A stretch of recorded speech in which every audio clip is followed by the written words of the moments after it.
Bonjour à tous. Ce matin, c'est la mort de Clément Méric, étudiant de Sciences Po agressé par des skinheads, qui occupe la une de vos journaux. Pour 20 minutes, c'est l'extrême émotion, un titre qui désigne autant la force de l'indignation que les groupes d'extrême droite qui seraient à l'origine de la mort du jeune homme. Pour Libération, c'est la mort d'un antifasciste, car Clément était un militant infatigable. Anarchiste libertaire, il n'était pourtant pas une tête brûlée, il défendait ses idées, mais toujours avec respect, racontent ses camarades.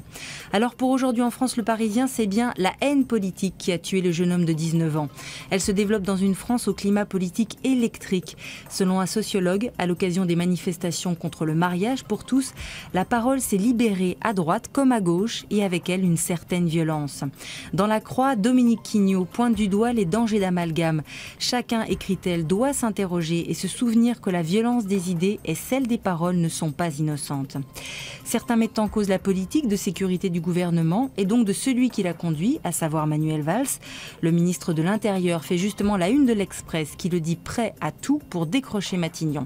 Autre sujet en une de vos quotidiens, les gaz de schiste. Le Figaro revient sur un nouveau rapport qui plaide en leur faveur. Le gouvernement a tout de suite réaffirmé son opposition aux essais privant la France d'un puissant levier de croissance, selon Gaëtan de Capelle. Les Échos titrent, eux, sur la nouvelle riposte de la Chine contre l'Europe. Après les 20 Français, ce sont les berlines allemandes qui risquent d'être taxées. Angela Merkel s'est pourtant publiquement opposée à Bruxelles dans le conflit sur le solaire. On reste dans le commerce avec Le Point qui s'attaque au dossier noir des grandes surfaces. Engagées dans la course au prix bas, elles mettent les fournisseurs à genoux avec des méthodes pas toujours très reluisantes. Les choses peuvent-elles changer? Pas vraiment, si l'on en croit un responsable d'une grande enseigne qui déclare « Nous ne pouvons pas sortir du modèle que nous avons inventé ».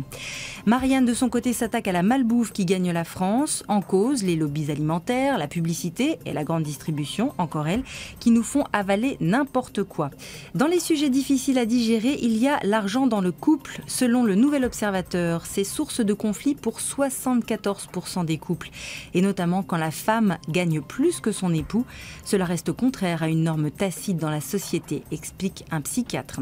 Un mot sur le match Tsonga-Ferrer de ce vendredi. L'équipe résume le tout avec un frappé fort qui fait malgré tout douloureusement écho avec les coups sous lesquels le jeune Clément est tombé.